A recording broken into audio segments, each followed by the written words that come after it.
many Americans, particularly African Americans and Latinos, the process of buying a home presents more challenges than usual. What policies can leaders in Washington and those in the private sector put in place to help ensure that every American can have an equal chance of owning a home, a long considered central pillar of the American dream? I didn't live in a house with indoor plumbing or electricity until I was almost 8, and I lived 26 minutes from the Omni Hotel in downtown Dallas. That's where I was born. Finally, my father was able to get us out of there, but we moved into public housing, and we stayed in public housing about almost 6 years. My father was able to buy a house in an area where they were going to build a shopping center, and so the house was moved to an African American community, and my father is in front of that house probably right now working in the yard today. For me, it's not an intellectual issue. It's not even really that political. It's an issue that many Americans face. So how do you get your head around the ecosystem of the things that have to be fixed? Or am I wrong? Can the Housing Committee and can what you guys are doing, sort of lead in a way that forces these other jurisdictions to play along? Or do you have a frog in the pot problem? I think it is an ecosystem, but I think we can lead, and I think we can use our bully pulpit and other things. I think one of the big problems in affordable housing is the finance system, and the people who have not had access to credit, don't have credit, will never get credit because the way the credit scoring system works. And there's some new innovations that get people scores based on the things they already have, like utility bills and cell phones and whether they pay those on time, to start to build a credit score.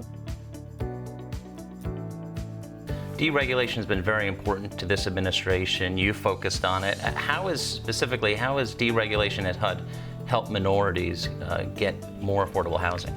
The reason that people are segregated in housing is not because there's a George Wallace standing at the door. It's because they can't afford to move to other areas. So what I've decided that we should do instead is focus on how do we break that problem up. And the way that we obviously do that is make it possible to build more affordable housing and to make it possible for people who have vouchers to be able to move to other areas. What can institutions like ours and like others like us, what do you think we need to do differently to help advance the solutions here? Well, there's several things. If I had a magic wand and I could pick only one, I would say the best thing that you could do is do your best to diversify your workforce from top to bottom. There are nuances in serving these communities, the Hispanic community in particular. Having people inside your organization in managerial roles, the board level, and at the point of sale, who understand those nuances, who come from those communities, is probably the one thing that financial institutions can do to really change that paradigm for them. What are the biggest obstacles for minority first-time home buyers? They make the choice, they say, it's time. And then what happens?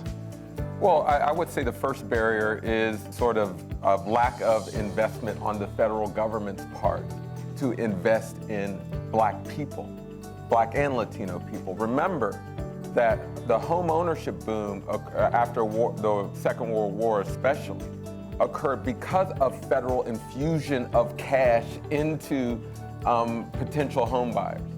There's no reason to think why we can't have more home buyers from Black and brown communities if we provide that infusion or boost from the federal government.